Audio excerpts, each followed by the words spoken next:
Hello friend. कैसे हैं आप सब। उम्मीद करती हूँ आप सब खैरियत से होंगे। मैं चमन कौसर अपने YouTube channel study with CK पर आपका हार्दिक स्वागत करती हूँ। आज फिर मैं आपके सामने एक नए टॉपिक के साथ उपस्थित हूँ। टॉपिक का नाम कुछ इस तरह से है, जो कक्षा 7 के लिए भूगोल की पाठ्य पुस्तक है हमारा पर्यावरण, उसका चैप्टर फर्स्ट का हम अध्ययन करेंगे आज। और हम जानेंगे कि इस चैप्टर के अंदर क्या क्या है। तो चैप्टर फर्स्ट चलते हैं हम उसके पास। चैप्टर फर्स्ट है अपने पास अध्याय 1 पर्यावरण। पर्यावरण किसे कहते हैं? पर्यावरण परि प्लस आवरण, परि मतलब चारों, आवरण मतलब ढका हुआ। पर्यावरण यानी एनवायरमेंट शब्द की उत्पत्ति फ्रेंच शब्द एनवायरनर या एनवायरोनेर से हुई है, जिसका अर्थ है पड़ोस। जो पर्यावरण है वो उसको इंग्लिश में क्या कहते हैं? इन्वायरमेंट कहते हैं। अब जो इन्वायरमेंट शब्द है वो फ्रेंच शब्द एनवायरोनेर या एनवायरोनेर से हुई है, जिसका अर्थ क्या है? पड़ोस। किसी भी जीवित प्राणी के चारों ओर पाए जाने वाले लोग, स्थान, वस्तुएं एवं प्रकृति को पर्यावरण कहते हैं। जो हमारी पृथ्वी है उसमें प्रकृति के अंदर है ना, हमारे जीवित प्राणियों के चारों ओर पाए जाने वाले आवरण को क्या कहते हैं? पर्यावरण कहते हैं। प्राकृतिक पर्यावरण में पृथ्वी पर पाई जाने वाली जीवीय एवं अजीवीय दोनों परिस्थितियां सम्मिलित है। जो प्राकृतिक पर्यावरण है उसमें पृथ्वी पर पाए जाने वाले जैविक घटक और अजैविक घटक दोनों शामिल हो जाते हैं, जीवीय और अजीवीय, है ना। जीवीय में सजीव प्राणियों का संसार, जैसे पादप एवं जंतु, यानी जो पृथ्वी पर जीवीय घटक हैं उनका पादप एवं जंतु का आपस में क्या संबंध है उसके बारे में हम देखेंगे। अजीवीय घटक निर्जीव पदार्थों का संसार, जैसे कि स्थल। तो अजीवीय घटक जो है वो हमारे लिए कैसे उपयोगी साबित होते हैं उसके बारे में भी हम देखेंगे। जबकि मानवीय पर्यावरण में मानव की परस्पर क्रियाएं, उनकी गतिविधियां, उनके द्वारा बनाई गई रचनाएं सम्मिलित होती है। अब मानवीय पर्यावरण किसे कहते हैं? मानवीय पर्यावरण के अंदर क्या होगी? मानव द्वारा निर्मित वस्तुएं, है ना, गतिविधियां, मानव क्या क्या क्रियाएं कर रहा है, उनके द्वारा बनाई गई रचनाएं वह शामिल होती है। अब जैसे पर्यावरण के घटक हैं, पर्यावरण के घटकों को हम 3 भागों में बांट सकते हैं: प्राकृतिक, मानव निर्मित एवं मानव। तो प्राकृतिक में जल आ जाएगा, जलमंडल, वायु आ जाएगा, वायुमंडल, स्थल आ जाएगा, स्थलमंडल, और सजीव कहाँ रहते हैं? जैवमंडल में। और जैवमंडल क्या है? इन तीनों से मिलकर बना हुआ भाग है। फिर मानव निर्मित क्या होता है? मानव निर्मित इमारतें हैं, पार्क है, पुल है, सड़क है, स्मारक है और उद्योग है। तो ये मानव निर्मित हो जाएंगे अपने पास। फिर मानव, मानव खुद भी रहने के लिए परस्पर क्रियाएं करता है। जैसे एक व्यक्ति होता है, जब कुछ व्यक्ति मिल जाते हैं तो परिवार बनता है, जब कुछ परिवार मिल जाते हैं तो समुदाय बन जाता है। फिर समुदाय ने अपने आप को प्रकृति से सुरक्षित करने के लिए धर्म का सहारा लिया। धर्म के बाद शैक्षिक शिक्षा आई, शिक्षा ने हमारे को आर्थिक रूप से स्वतंत्र बनाया। फिर राजनीतिक स्थिति, जब हम राज्यों में रहने लगे तो राजनीतिक स्थितियों का भी निर्माण हुआ। तो मानव द्वारा निर्मित पर्यावरण के 3 घटक हो गए: प्राकृतिक, मानव निर्मित और मानव। फिर आ जाते हैं हम प्राकृतिक पर्यावरण पर। प्राकृतिक पर्यावरण के अंदर क्या क्या आएगा वो हम अभी देखते हैं। प्राकृतिक पर्यावरण भूमि, जल, वायु, पेड़ पौधे एवं जीवित जंतु मिलकर प्राकृतिक पर्यावरण बनाते हैं। ठीक है। जो प्राकृतिक पर्यावरण का निर्माण करने में भूमि, जल, वायु, पेड़ पौधे, जीव जंतुओं का योगदान होता है। पृथ्वी की ठोस परपटी या कठोर ऊपरी परत को स्थलमंडल कहते हैं। यानी पृथ्वी की जो ऊपरी भाग है उसको हम क्या कहते हैं? स्थलमंडल कहते हैं। यह चट्टानों एवं खनिजों से बना होता है एवं मिट्टी की पतली परत से ढका होता है। जो भूपरपट्टी जो है वह चट्टानों और खनिजों से बनी है और मिट्टी की पतली परत से ढकी है। ये पहाड़, पठार, मैदान, घाटी आदि जैसी विभिन्न स्थलाकृतियों वाला विषम धरातल होता है। ये स्थलाकृतियां महाद्वीपों के अलावा महासागरों की सतह पर भी पाई जाती है।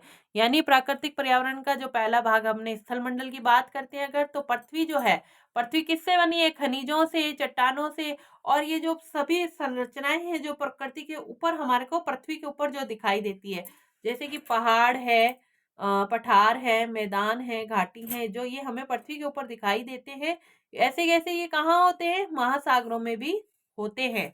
फिर आ जाता है स्थलमंडल। स्थलमंडल वह क्षेत्र है जो हमें वन, कृषि, मानव एवं बस्तियों के लिए, भूमि, पशुओं को चरने के लिए घास स्थल प्रदान करता है। ये खनिज संपदा का भी एक स्रोत है।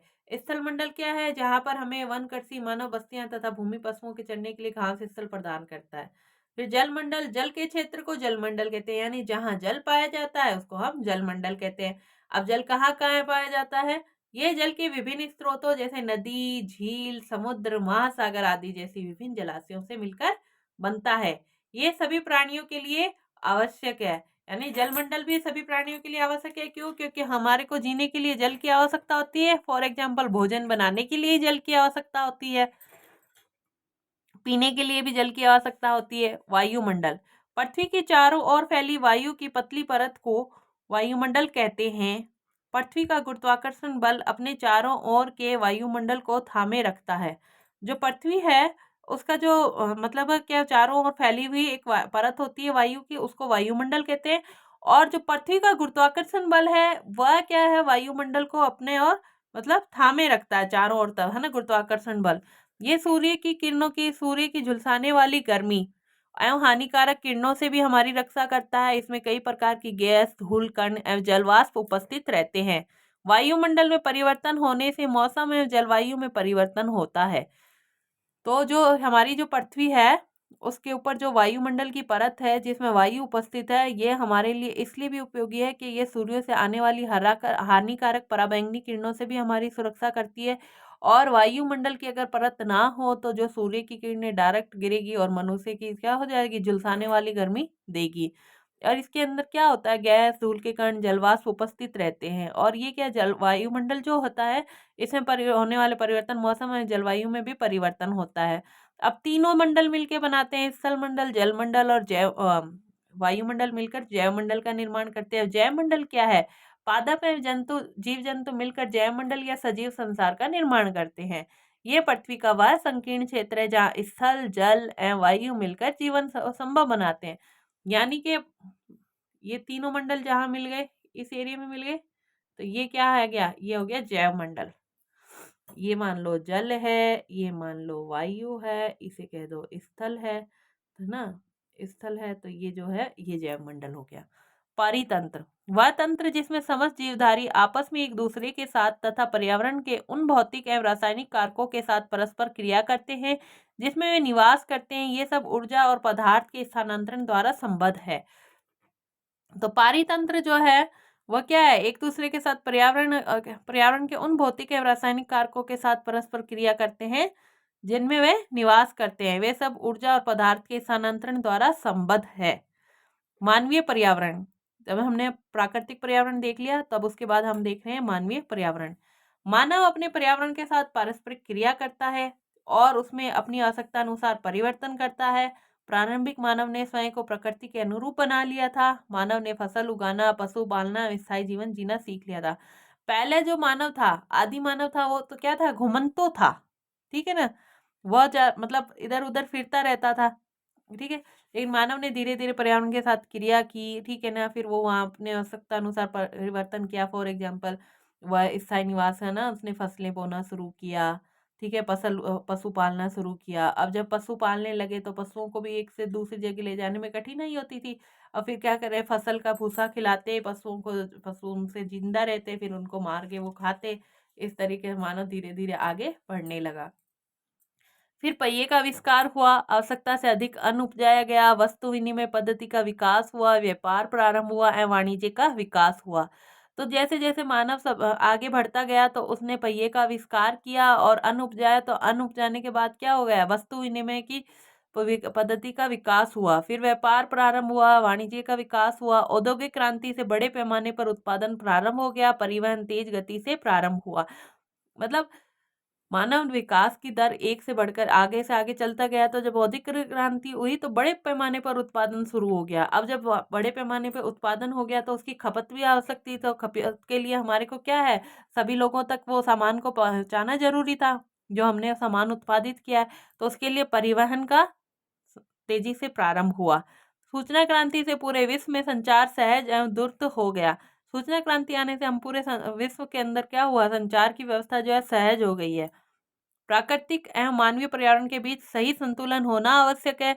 मानव को पर्यावरण के साथ समरसता से रहने एवं उसका उपयोग सीखना चाहिए। तो जो मानवीय पर्यावरण है, मानव द्वारा निर्मित पर्यावरण और प्राकृतिक पर्यावरण है, इसमें आपस में संतुलन होना भी आवश्यक है। अगर इसमें संतुलन नहीं होगा तो क्या होगी, प्राकृतिक आपदाएं आने लग जाएगी। फॉर एग्जाम्पल है भूकंप है, ठीक है ना, सुनामी है, बाढ़ है।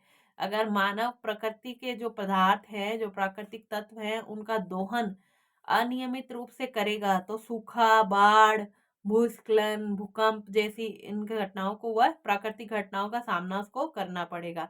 और मानव को जो है पर्यावरण के साथ समरसता से रहना एवं उसका उपयोग करना सीखना चाहिए। यानी मानव को अपने उपयोग हेतु जितनी आवश्यकता है उससे अधिक वस्तुओं का दोहन नहीं करना चाहिए।